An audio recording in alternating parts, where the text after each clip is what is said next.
Salut tout le monde, aujourd'hui on se retrouve pour une nouvelle vidéo. Et aujourd'hui je vais vous présenter le tweak Volt qui va ajouter un petit côté design, un petit côté épuré à votre écran verrouillé quand vous allez recharger votre iPhone. Et c'est un tweak vraiment sympa. Donc il est dispo sur la source de Big Boss au prix de 0,99 $. Et on peut aller voir déjà les petites images. Vraiment très sympa ce petit tweak avec voilà, des vraiment bien épuré. Donc regardez, on peut voir comment l'iPhone est actuellement en charge.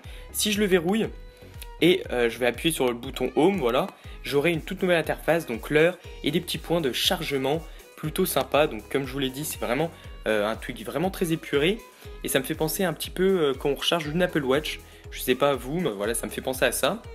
Donc on va se rendre dans les réglages et regarder ce qu'on peut configurer. Donc d'abord, je vous conseille, si vous êtes français, d'activer cette option. C'est pour avoir l'heure sur 24 heures.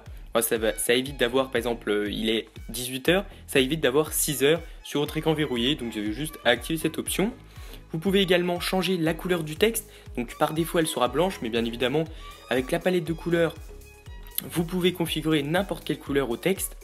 Également là aussi, juste en dessous, une petite barre qui est réglée sur 60. Vous pouvez l'augmenter ou la diminuer. C'est ce qui correspond en fait à la taille du texte. Donc moi j'ai laissé tout ça par défaut. Donc vous pouvez aussi choisir plusieurs couleurs. Voilà, donc on va aller regarder tout ça. Je vous conseille aussi d'activer la Dynamic Color. C'est-à-dire en fait que de 0 à 20%, elle sera rouge. Par défaut, bien sûr, vous pourrez aussi changer la couleur. Et de 21 à 50%, elle sera jaune.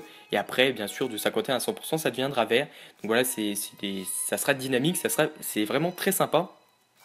On peut aussi changer la couleur d'arrière-plan. Par défaut, elle est noire, je l'ai laissée noire. Vous pourrez bien sûr aussi mettre une image de votre bibliothèque en arrière-plan. Donc vraiment des petites options très sympas. Vraiment sympa. On peut aussi activer les check for update. Mais bon, si vous avez l'habitude de rafraîchir régulièrement vos sources, pas besoin de l'activer. Et bien sûr, vous appuyez après sur Apply Setting pour activer les changements. Donc il me semble pas besoin de faire de respring, ça c'est plutôt un bon point. Donc franchement, un petit tweak vraiment sympa. Voilà, je l'ai testé, j'étais à 20%, c'était rouge. Voilà, après à 50%, 30% c'était orange. Vraiment très très sympa. Donc si vous êtes sur l'écran verrouillé et vous voulez tout simplement accéder normalement comme si vous n'avez pas le tweak, vous appuyez deux fois. Et voilà, l'écran de verrouillage se remet comme d'habitude.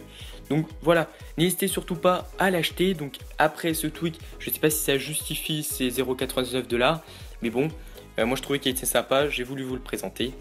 Et voilà, donc j'espère que cette vidéo vous aura plu. N'hésitez surtout pas à vous abonner, à lâcher un petit like et à venir me follow sur ma page Twitter. Et moi je vous dis à la prochaine. Ciao ciao.